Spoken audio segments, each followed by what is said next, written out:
Sing all around there. Oh Lord, oh Lord. Say it, shall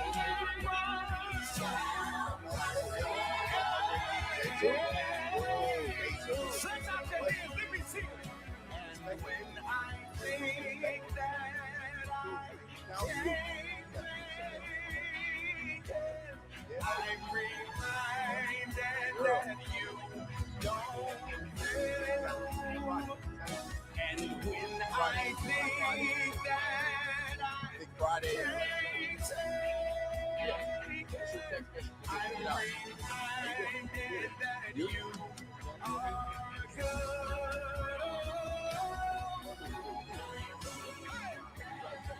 I can't take it anymore.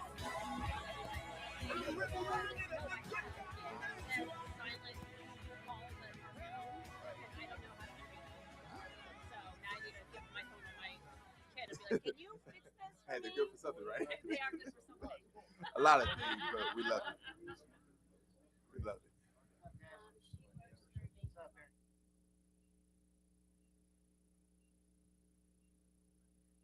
Check. Is this on? All right, it is.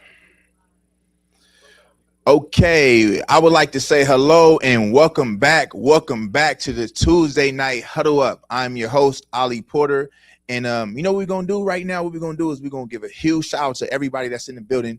The Billy Walter Center for Second Chances. We call this the Steve and Judy Siegel Auditorium. So go ahead and make some noise for yourself. Okay.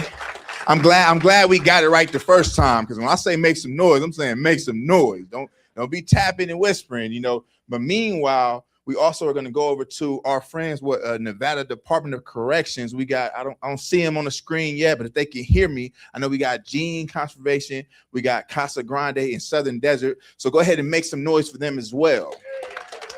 There we go. You ain't gonna make no noise. All right, listen. So tonight, it's going to be good. You know, we got somebody special coming. You know, I heard he was on the way, still en route. And the only thing I asked him to do was drive safe, because that's important, right? You know, you don't want to be in a rush to do something and then not be able to do it because you were so much in a rush, right? Before we get to that, though, I know we usually open it up with like testimonies. Anybody that may have had something great. Like I'm looking around the room and I know it's a lot of people in here. So somebody got something great happening in their life. And I think this is the opportunity to share what's going on, whether it be like an addiction you was overcoming, you got some clean time, you know, and understand when I say addiction, don't think like just one thing. Addiction could be a lot of things. So it could be anything you have to share in this moment that you believe should be good for someone else. I see one person, I need a couple of more testimonies to come up here and share something about what God is doing in your life, something. You come up here and you share it. But let's go ahead and make some noise. Hold on, let's make some noise. All right, there we go. Go ahead and say your name and let them know. My name is Samantha. As you guys know, I just got out a couple months ago, but last week I got forklift certified, OSHA 10 certified, and CPR certified. And tomorrow I start school to become a life coach and be a certified life coach. So, how long you been home? 3 months. 3 months and you did all of that? Bless them. Oh. Y'all make some noise. You know what I'm saying? In 3 months doing an amazing thing. I saw you was on your way up here. Come on up here. They waiting for you. They want yep, you. That's right. Come on up here. We got another testimony. And go ahead and let the people know your name. I'm Vanessa. And I've been here since November for the workshop. And I just found out that I'm going to go to school for coding and that my master's degree actually might be fully paid for. And hold on. She got more. And I just got a great gift from God. My mother just gave me money for my first car. And now I can live. Like, I can live. Listen, y'all gonna make some noise. Well, we proud of you, Vanessa. You know, coming down here to Hope for Prisoners, being able to take a full opportunity that was given to you and take full advantage of that, right? You know, because you can come down here, but if you're not putting in the work in order to get the results, then you just here, you know. So, you know, that's live testimonies that when individuals apply the right things to their life, they get the results. I didn't see too many more testimonies that wanted to walk up. Oh, come on, make your way on up here. There you go. We got another one coming on up. Y'all make some noise. She coming on up here to tell the testimony. Say your name and let them know who you are. There you go. My name is Shamari Gordon. I believe no, I got in Hope for Prisoners in August. I came from Fit. Fit is not Hope for Prisoners. I would just say that. Um, I am currently going through a court case, but in the midst of all that, they when we graduate, they had us write these vivid visions, and your vivid vision should be something you see yourself doing during this year. So 1/4 of my vivid vision is coming true. Well, 2/4, and I done been in this program. It makes me feel good. It makes me do better. I don't never finish nothing, but this is something I see myself finishing. I done got my CPR. I done got my OSHA 10. I done got my forklift, and I want to go back for welding. So, once I'm finished with court, I will be going back for my welding, and I will be continuing everything I want to do through Hope for Prisoners. Yes, I love it here. I know y'all love it here. Shoot. Y'all go ahead and make some noise. Y'all know the routine. I see we got Casa Grande on the screen. Did anybody in Casa Grande want to come? Okay, step right up. Got volume on that. All right. Got Chad in the back. Shout out Chad. Hi, everybody. It's Crystal with a K. I just wanted to say hi. I haven't been on here while I've been working, and today I started my second semester of school. I'm a little overwhelmed, but I know I can do it. A lot of people work hard, so I'm willing to put in the work, and I have 59 days left. That's amazing. That's amazing. Did we miss anybody else at Casa? Nobody else right there. Okay, cool. So before we go any further, Gene, with Gene, I didn't see Gene. Oh, there we go. Hey, what's going on, Gene? Oh, let's go. Oh, she ready. Okay, here we go. They ready. Y'all know that I made my board. Hey, made your board. A letter for my recommendation that really worked for me, and I was just letting y'all know. That Costa, we love you. That's right. That's right. All right, now. Is that everybody there at Gene? Yes. Okay, let me listen. Let me get one. You got your hand? Come on. Let me get one more from Gene. Somebody got something to say. Give me on one more. Who want to come up? There we go. Nobody want to tell their story about how good they doing. Everybody there, nobody got something else to say. They want to say hi. All right, well, we got one more right here at the Billy Walter Center for Second Chances. Let's step right up and let them know your name. Okay, there we go. Adonis. Big shout outs to all of the homies over there in 12A. I came out, I did the workshop, I graduated on Friday.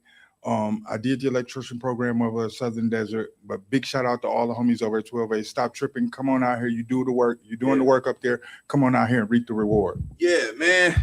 Y'all go ahead and make some noise. Stop tripping, he said. It was something mentioned that was a vivid vision and how important that vivid vision is, right? And if you haven't been to a graduation on the 23rd, that's this Friday, I believe. And come on down, we'll be graduating. It's going to be nice. So here's the thing. When you get to experience, because John does it, he picks random people, right? It's like a mystery. You don't know who he's going to pick. And it's this vivid vision. He's going to tell a story about this plan that they have for the forthcoming year. It's really amazing as somebody who went through the program, but also as somebody who gets to now see individuals make their vivid vision come true.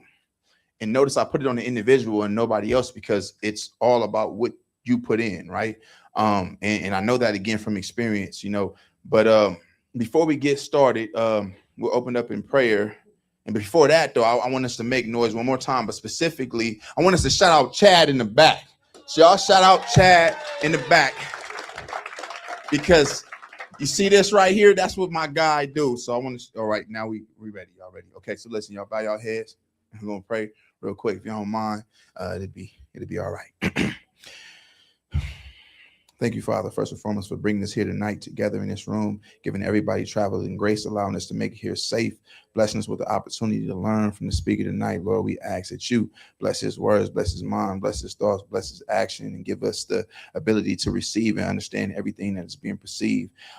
Again, we just thank you for the things that you have done for us. Sometimes it's the little things that we forget to thank you for. So we thank you for those things and all things, that you forgive us for anything that we may have done wrong today. And as we move forward in life and in this new year, Lord, you set the path, the course, and lead in that direction, Lord, and allow us to follow your footsteps, not trying to do everything on our own, but trusting in your word and in your way. In your name we pray, amen.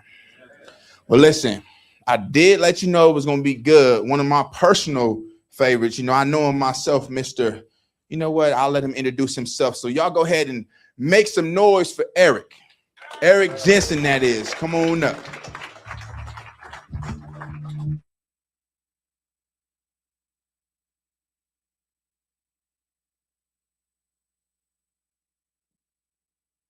Okay, my name is Eric, and I am an alcoholic.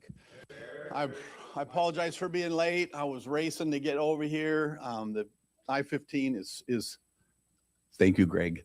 The I-15 is a parking lot right now, but anyways, I'm here. Thank you for the prayer and getting us started. And basically that's what I'm going to tell you about what God did in my life. I was talking to my sponsor on the way over here. I told him I was a little bit nervous about speaking today. I'm used to speaking in AA rooms, but, I could tell you my story here. So thank you for the opportunity.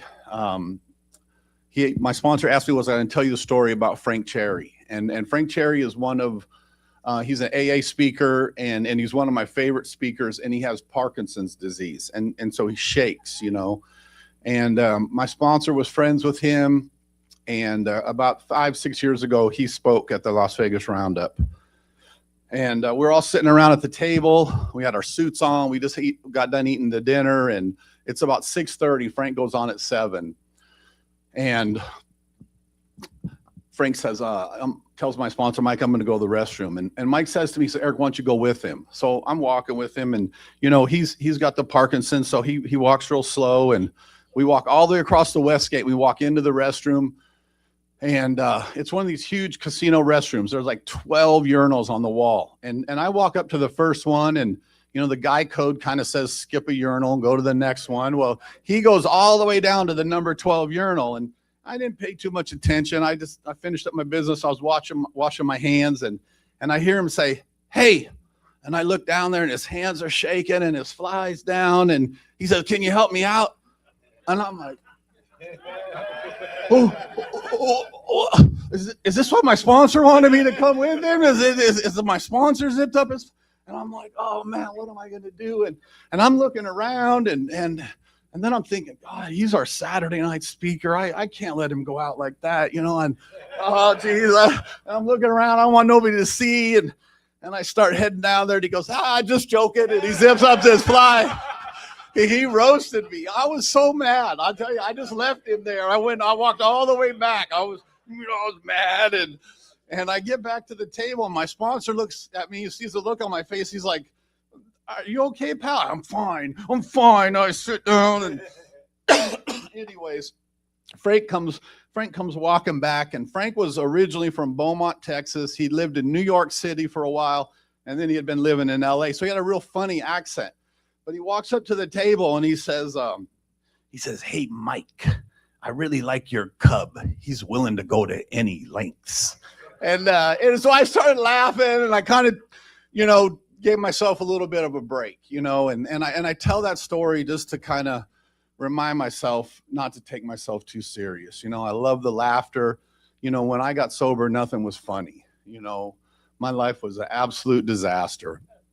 I had my first drink. I was 13 years old.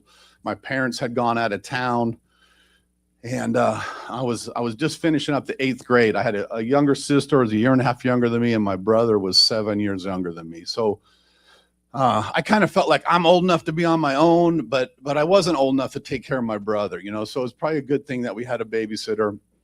She was a senior in high school, and my parents left, and she says, Eric, what do you want to do? And I said, I want to get drunk. And I don't really know where that came from. I had never drank anything before. My parents weren't big drinkers.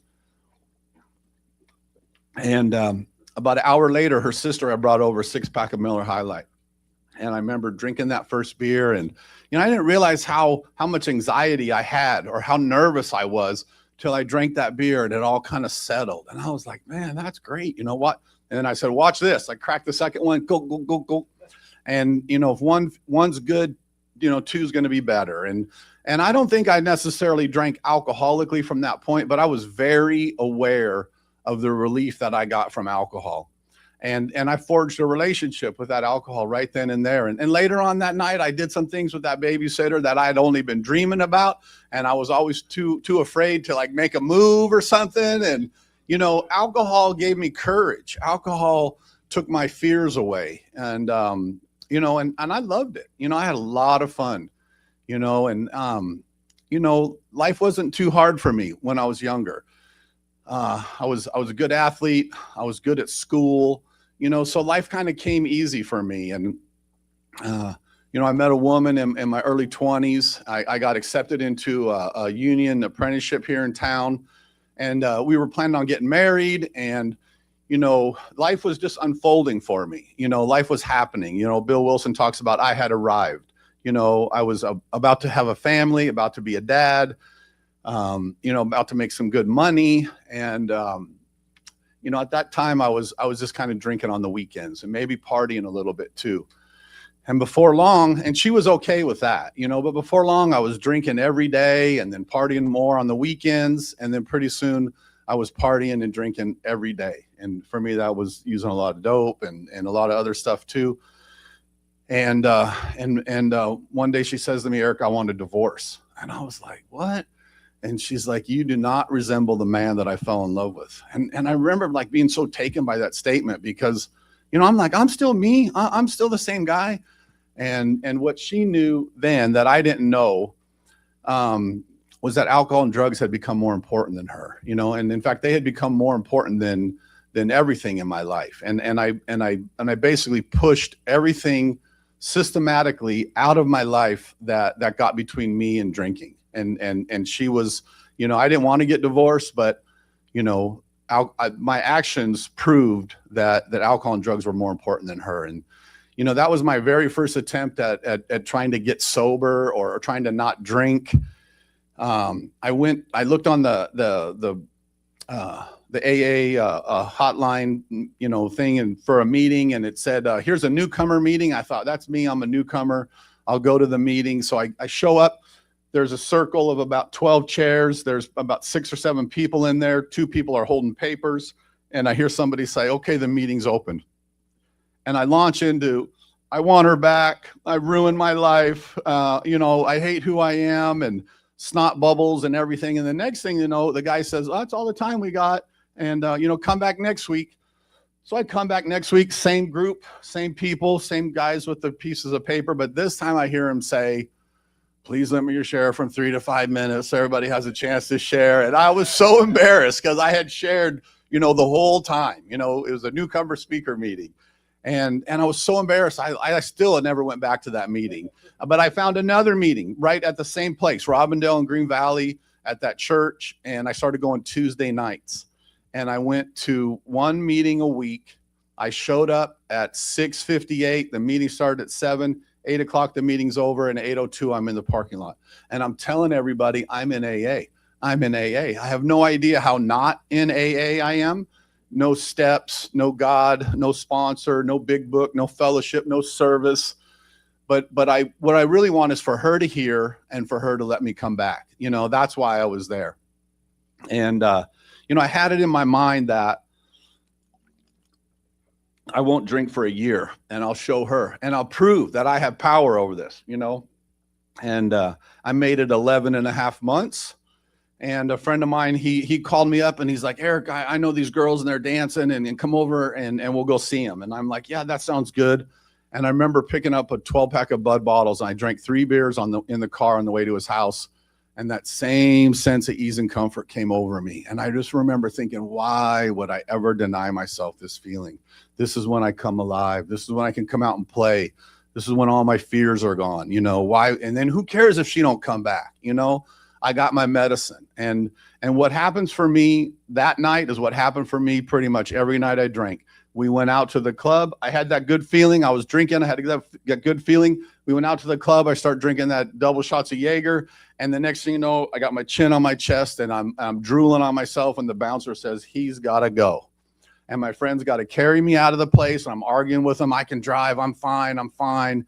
You know, and once again, I overshot the mark, you know, and when I start drinking, I lose control over the amount, you know, and that was pretty obvious for me to see as I look back on my life.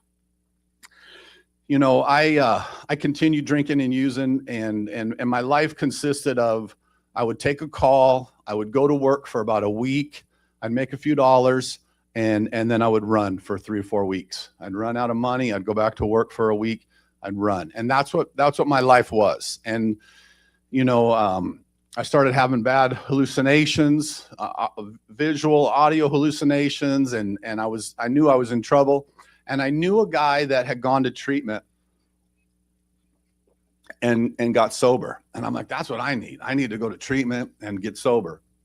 And he came over, he told me where he went. He went to the Utah Alcoholism Foundation. And so I call him up and they're like, yeah, we got a bed, come on up. And so it was in Ogden, Utah. It's right above Salt Lake. And so I call my dad and I'm like, Dad, can you give me a ride up to Salt Lake? And the conversation with my dad, my relationship with my dad had basically deteriorated because of my drinking. He didn't know what to say to me anymore. I certainly didn't know what to say to him anymore. If I called my parents' house, my dad accidentally answered the phone, he would say, hold on, I'll get your mother. You know, he didn't hang up on me, but he didn't have nothing else to say to me. And I said, can you give me a ride up there? And he says, okay. So the conversation with my dad went like this. He shows up at 7, picks me up and he says, are you ready? And I say, yes. I get in the car, I lay the seat down, I turn my back to him and I stare at the door. That's the conversation. We get 4 hours up the road into Cedar City. He says, are you hungry? I said, yes. And then that was it. The next thing he says is, we're here. And I didn't know what to say to my dad. You know, I'm laying there going, geez, what's wrong with me? Why can't I stop doing this? My dad's thinking, what the hell's wrong with my son? You know, why can't I help him? And, you know, we didn't know about the disease of alcoholism. So I get to treatment. I like treatment. I really like treatment. I'm safe. I'm going to eat regularly. I'm going to sleep regularly. It's a nice time out for sure. 30 days spin dry. I come back to Las Vegas. And I'm not going to drink. I'm not going to use. I'm telling myself I'm not going to do that. And this girl that I met in treatment, she came down from Utah to visit, and she said, "How you doing?" I said, "I'm doing good. You know, I'm staying clean. I'm staying sober." And she says, "Oh, you were serious about that?" And I said, "Yeah, you know, weren't you?" And she said, "No, I came down here to party." And I said, "Oh, okay. Hey, we're going to roll through. I'll see you in a minute." You know, where had been my high resolve? You know, where had been my big commitment? You know, I simply didn't know. It just pushed right aside, and boom. For me to start start drinking, I start everything. So I'm off and running again. And that girl goes back to Utah, and pretty soon another girl starts staying the night. And all of a sudden she says, I'm pregnant. And I'm like, what? You know, what'd you do that for? Oh my God, you know? And I, you know, I'm scared to death. I can't take care of myself, let alone a child, you know? And I'm like, well, you better do the right thing. You better straighten up and you better get your stuff together and you need to do that. And she's like, well, aren't you? And I said, no, you're the one that got pregnant. You get it together. And she's like, well, Eric, if you're not going to stop, I can't live with you anymore. I said, well, fine, move out, because I'm not stopping, you know? And I remember that really weighed heavy on me, you know, because I always felt like someday I'm going to grow up. Someday I want to be a dad. You know, someday I'm going to get my life together. And here it's being, you know, laid at my feet, and I'm pushing it aside, you know, because I want to drink and use, you know. And so I thought maybe I'll try that treatment again. So I go back to treatment. I get out of treatment. I come back, you know, and I'm just still trying to do all this on my own. Excuse me. And a friend of mine that I worked with, we went through our apprenticeship together. He was in the program, and I had no idea. And we had a friend in common, and his name's Mike Y. And he comes over and he's like, Eric, I heard you went to treatment again. And I said, yeah. And he said, do you want to go to an AA meeting? And I said, yeah. And he took me to the Floating Big Book, which was my home group for 18 years. He took me to the Samaritan House Saturday and Sunday morning meetings. And he took me to the Silkworth House, which was the Samaritan and the Silkworth House were men's recovery homes. And the AA community would bring meetings into the house. And Samaritan House was the first place I made a connection to AA. And I started following Mike around to these meetings. And you know, I stayed sober for a few months there. My daughter was born in October, and I had relapsed before Thanksgiving. And that last run lasted a year and a half. And, you know, I really didn't draw a sober breath. I didn't work. I just hustled. And my life was just a disaster. And I was trying to be a dad. You know, I'd show up and I'd take my daughter. One of the things I was the most ashamed about, I'd take my daughter, infant, put her in the car seat, in the back seat of the car. I'd drive around with a beer between my legs, smoking speed, driving down the road. And I'd take a hit and I'd blow the hit out the window and I'd roll the window back up and I'd say to myself, see, you're a good dad. You blew the hit out the window. And that's the type of delusion that I suffer from. You know, my mind pushes all of the danger aside that I'm putting my daughter in, and just to protect its right to get another one. And you know, I had no business being around a child. You know, absolutely none. And you know, towards the end of that run, it was dark for me, and I had gotten arrested, and all night I just sat in jail saying, oh God, you got to stop doing this. You got to make a stand. You got to stop doing this. You got to stop doing this. In the morning, I got OR'd, and I got a ride back to where I got arrested, which was right at some weeklies off of Sierra Vista in Cambridge. I had a rental car because I had totaled my personal car. And at 7 o'clock Sunday morning, I got in the car. I started driving home. I looked in the rearview mirror. There was a 7-Eleven, and without thinking, I just turned around. I went in. I bought a 40 of Mickey's. I drank that on the way home, and I went home. And I was sitting in my room. I had blankets over the windows. You know, I'd peek out, but I didn't want anybody peeking in. You know, and I'm sitting there, and the scariest thing happened for me, and that was the relief that I used to get from alcohol and drugs wasn't there anymore. It didn't matter how much I drank, how much I smoked, how much I snorted. I couldn't shut my head off. And I, you know, my mind was just saying to me, you're a piece of shit. You're no good. You're always going to be like this. And I'm looking at a pistol that sat above the dresser. And I thought, you know what? That'll shut this head off. And I'm thinking, should I hold it under my chin? Should I put it on my temple? Do I want to put it in my mouth? And I'm thinking, you know, oh God, and just pull the trigger already, you know, and I'm thinking about the last time I was in treatment. And after I'd been in treatment for a couple of weeks, they give me my phone privileges back. I'd call my mom, and my mom would say, oh my God, you sound like my son again. I'm so glad you're back. And this wave of fear would come over me because I knew I was going to do it again. I knew I didn't know how to stop. And I knew I was going to get her hopes up, and I was going to break her heart again. And that's what was going through my mind. And it was like, just pull the trigger, just do it, you know? And I said, you know what? I said, God, if you're out there, I'm ready. And I remember a feeling coming over me, and a thought came through my mind. And the thought said, someday you'll look back at this moment, and it'll be the moment your life changed. And the next thought was, yeah, right. Look at you. You're always going to be like this. You're no good. And it was like they were just sitting on my shoulders, whispering in my ears. That was a Sunday. That following Friday, I was checked into my third treatment center. And that Saturday was March 17th, 2007. And I've been clean and sober since that day. And God gets the credit. Believe me, I'm sober by God's grace. And that's really, I can sum everything I have to say up right there. I couldn't do it. I'm powerless over it, but God entered my life, and God, you know, was able to keep alcoholism at bay. And not only at bay, but he removed the obsession. So I'm comfortable. I'm at peace. Anyways, I get to that treatment center. After about a week, my head starts to clear. And I remember I have a sister. And I thought I should write my sister a letter. And, so I get a piece of paper out. I'm like, hey, sis, how you doing? Hey, I'm in treatment again. Yeah, I'm really going to do it this time. And how are you doing? How's your family? Oh, okay, great. Love you. And I send this letter off. And, a few days later, I get a letter back from her. And she says, yeah, I got your letter. I'm really not happy to hear from you.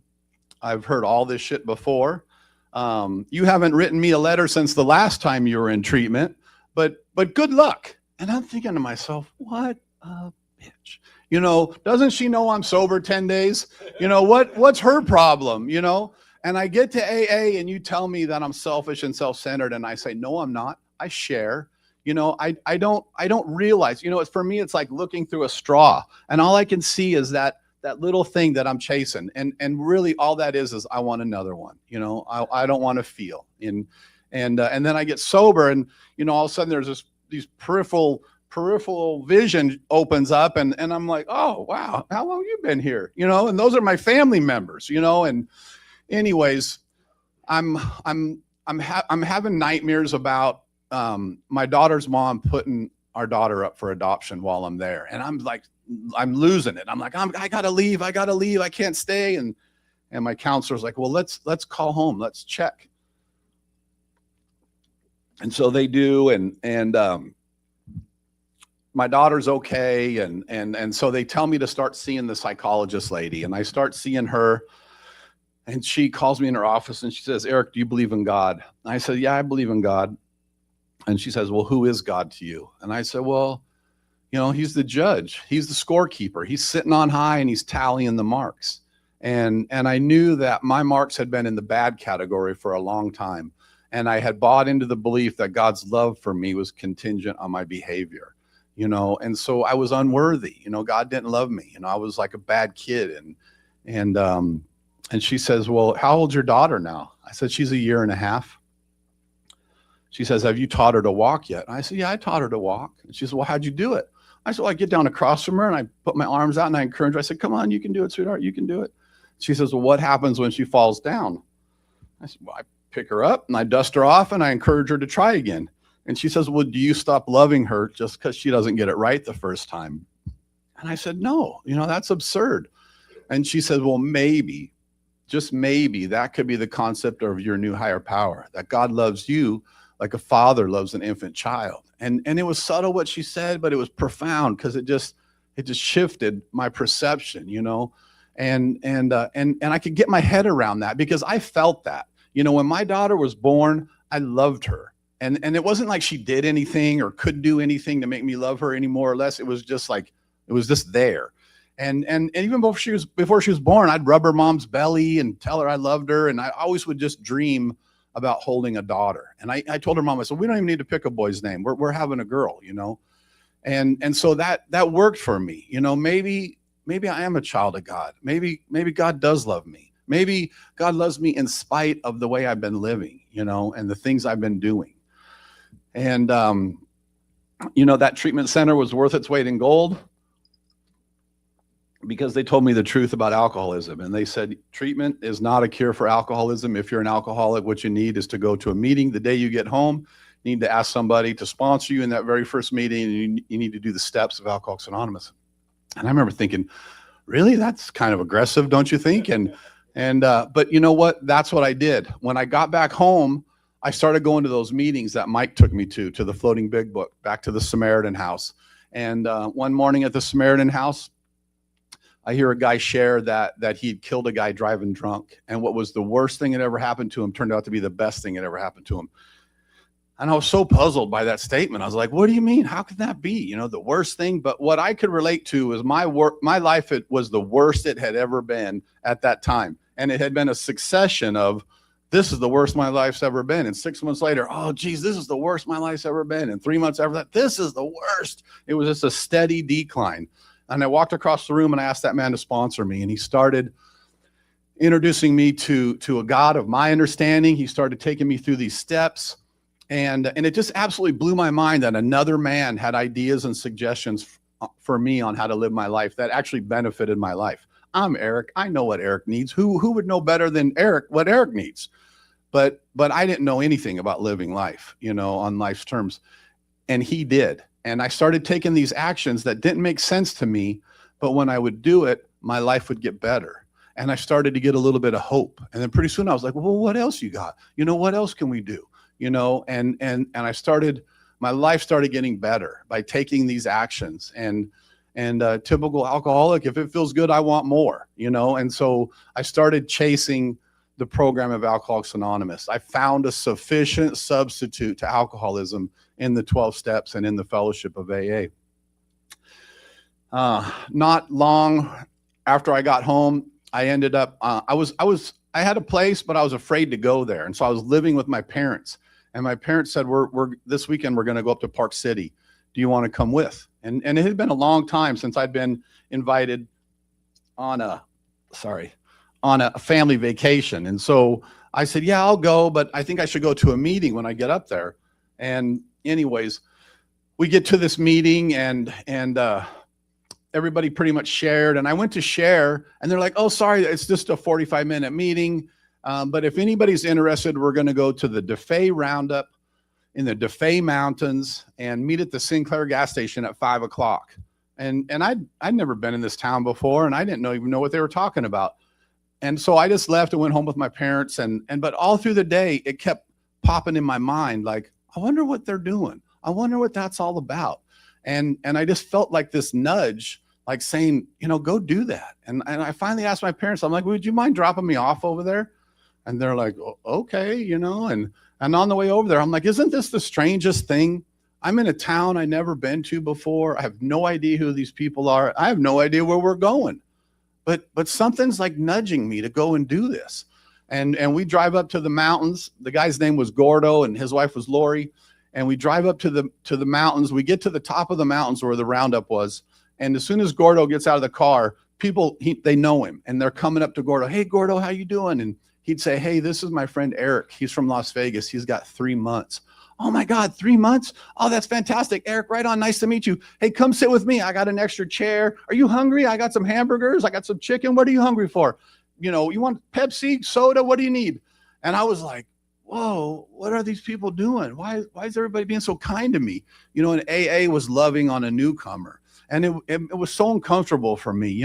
I felt so like unworthy, of that. If you knew how I'd been living my life, you wouldn't be so kind to me. The last 6-7 years of my life was a real dog eat dog place, and it just broke my heart wide open, it just ruptured my heart, that type of kindness. And the next morning, I call my sponsor and I'm like, you'll never believe what happened to me. And I was telling him about it. And he's like, oh, I know Gordo and Lori. Lori got sober in Las Vegas at a meeting that's only 45 minutes. And they model that meeting up in Park City after that same meeting. And I was like, isn't that crazy? I feel this nudge to go do this. I feel all this kindness and love from this program of strangers. And then my sponsor knows them. And it was like I started to see and feel God working in my life, that nudge, that little bit of guidance, that little bit of encouragement. I got home and I went through the steps, and the third step says we turn our will and our life over to the care of God as we understand him. And for me, when I took that step without realizing it, I made a deal with God. And the deal was, here, God, you take the alcohol and the drugs. I admit it. I'm powerless over that. That stuff's killing me, but I'll manage the rest. Thank you very much. And it took a while for me to surrender the rest of my life. I was in custody court for my daughter, and I had to surrender my daughter to God and say, okay, you have it be your will, God. The economy crashed, and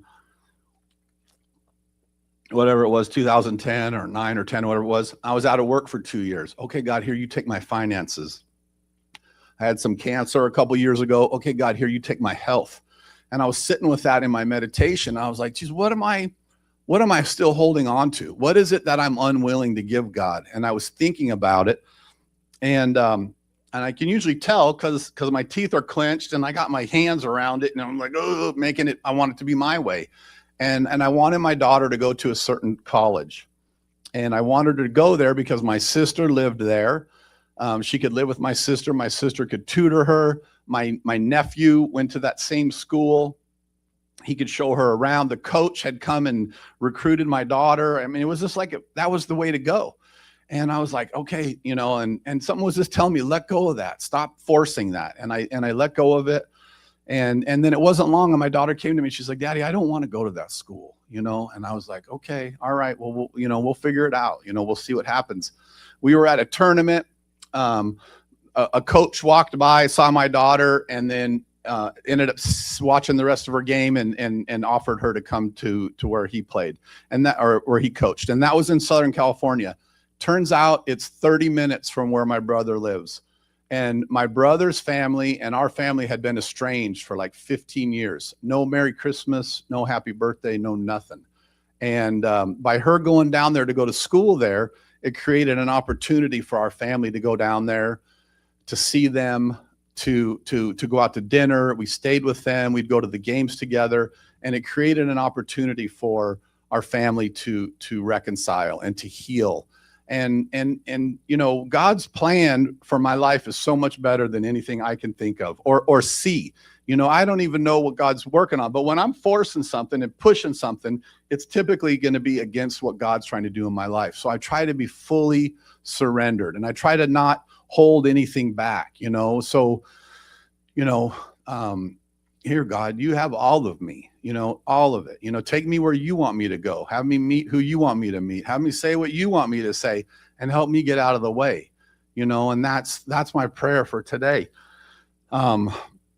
You know, I had some resentments towards my daughter's mom. For when I first got sober, she moved to Bakersfield and we would drive to Barstow to exchange our daughter once a week. And, you know, we did this for about 1.5 years. And this one particular day, she says, I'm going to move back to Las Vegas. And I'm like, well, good. I'm tired of driving all the way out here, you know? And she says, I'm moving in with Ronnie. And Ronnie lives 6 houses down from me on the same side of the street, on my street. And she had an affair with Ronnie when she lived with me. And I was absolutely livid. I was beside myself. I was so mad. And, you know, I called my sponsor right away and I'm just like, oh man, just eating me alive. And I remember there's like a saying in AA, whatever your problem is, it's already been worked out by somebody. You just got to find that person. And I remember thinking, I had so much self-pity and I was like, nobody's ever had this. Nobody's ever had their ex move on the same street as them. And you know, just feeling sorry for myself. The next morning I went to the meeting and my friend Russ comes out of the meeting and he's like, Eric, what's wrong? And I'm like, oh, she's moving on my street. She's taking my kid around another man. And I can't believe she's doing this. And this is my street. And, you know, and he's like, oh, really? Well, my ex-wife lives 2 houses down and we get along great. And the only thing that changed was me. And I was like, not that shit again. I didn't do nothing. I've been sitting here minding my own business. She's attacking me. You know, this is intentional. And I tell my sponsor, I complained to him one too many times. He says, you better write that inventory and call me back. Click. And I'm thinking to myself, I got to write inventory. He's not listening to me. I better explain this better to him, you know? And I was like, all right, fine. I'll write it, you know? So column 1, her, you know, column 2, she's moving on my street. She's embarrassing me. She's taking my kid around another man. Column 3, what does it affect? It affects my whole life, personal relations, sex relations, ambitions, my finances, everything. It's consuming me. What column 4, what's my part? I turn the page. I say the prayer. God, please help me to see the truth about myself and please help me to have the courage to write it down. And off the end of my pen said, you want to tell her where to live. You want to tell her who to date. You want to tell her how to be a mom. You want to tell her whether or not it's time for her to get sober and you want to play God in her life. And I was like, you know, it was my hand and I was holding the pen, but I swear it was like something else wrote that inventory. But I knew instantly I was convicted. I was guilty of doing all of that stuff. And not only am I guilty of doing it with her, I do that with everybody. We heard a speaker the other night and he talked about having not an agenda, but a script that he expected everybody to live by, and they had to say their part when it was the correct time, and I get that. You know, I have expectations on how people should live. In the big book of Alcoholics Anonymous on 60 to 63, it talks about I'm the actor, that I want to run the whole show. I want to tell everybody that stand here, say this, do that. And when I do that, I make myself crazy, and I make the people around me crazy. I had made a big amends to that woman. You know, I was wrong when. And I went and I made that amends to her, and I still hated her. And but when I went and I made that amends for trying to control her, you know, I was free from her, and she was free from me. And that was the real you know, magic, that piece, you know. And if I'm trying to control somebody or something, I'm in the wrong. Absolutely, I'm in the wrong. And you know, the coldest part about that for me is that I don't think I've done anything. You know, I'm adamant. In fact, I haven't done anything wrong, and yet my actions that I'm not even aware of are causing, you know, this person all this conflict. You know, in the 12 and 12 at the end of the 7th step, it says we place unreasonable demands on ourselves, on God, and on others. And those are definitely unreasonable demands. And if people were trying to do that to me, tell me where to live and who to date, especially the part about that I need to get sober, there was conflict. You know, there was absolutely conflict. Those people were pushed out of my life if they started talking to me about my drinking. The last thing I want to say, and that is, you know, about 2 years ago, I had to go down to Laughlin, and we were on the way down there, and the lottery was like $800 million. It was this ridiculous amount of money, and we were like, let's go across the river, let's get some lottery tickets. And that was a Sunday, and the drawing was Wednesday. And for the next 3 days, I'm thinking about how I'm going to spend the money, and I'm praying to God, like, hey, God, I'm spiritually fit enough, I can handle this windfall. I promise I'll do some good with it. I'm going to give a lot of it away. You know, I'm ready, God, I'm ready.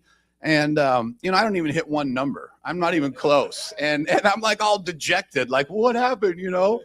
And I sit with that in my meditation. The next few days, I sit with that in my quiet time in the morning. And what comes to me through that is, one, I'm never going to have a lifetime supply of anything. You know, I'll never have that type of you know, whatever in my life. I'll never have a lifetime supply. But what I do have, and what I believe the relationship that God wants to have with me, is a daily reprieve, a daily provision, where I come to him every day with my empty cup, and he fills it for what I need for that day, whether it's strength, love, kindness, patience, courage, whatever it is I need for that day. I bring my empty cup to God every morning, and I spend time with him, and I say, fill me up, God, fill me up, and let me go out through the day. And if I run out of something, I can go back to him too. But that's the dynamic. That's the relationship that God wants to have with me, I believe. And when I look at it from that angle, I've already hit the lottery. You know, I have an amazing relationship with my Creator. I'm clean, I'm sober. The obsession has been removed. I have beautiful relationships with the people in my life. My needs are met. I live in abundance. You know, I have a host of friends, and I see a bunch of you guys here, and I'm really glad that you came out here. And, you know, I love Alcoholics Anonymous. And if you didn't hear anything I had to say, please hear this, that AA saved my life. And by inviting God into my life in these 12 steps, I have a beautiful life, and it's a life worth living. And that's plenty out of me. Thank you very much. Y'all go ahead and make some noise for Eric Jensen. Hang on to that, Eric. Hang on to that. You know, this is your hour right here. This is the Q&A. This is when we really find out if they heard anything. Okay. All right. So with that being said, is there anybody starting right here in the Billy Walter Center for Second Chances that has a question for Eric while he's here? He said a lot of things, dropped a lot of gems. Any takeaways tonight? Don't worry, I'll do it. It's all good. I got you, Eric. So something you mentioned and that I was paying attention to, and it was more so about in my mind, like, you know, giving things to God, but then like essentially holding on to it at the same time, you know, like almost when they say like leave it at the altar. So it was almost like you were trying to give things, but then like holding on to it. Like, what can you tell me, like what that in your synopsis, what what is that like, right? Because it Yeah, seemed no, like you you're were on holding on it. to a lot of stuff instead of just letting it go completely. Yeah, it would be nice if I could just say, here, take it all. But that's not how it worked for me. It was kind of a piecemeal surrender. But I'll tell you what happened. The big one for me was with my daughter. Okay. And we were in custody court. We went 3 different rounds.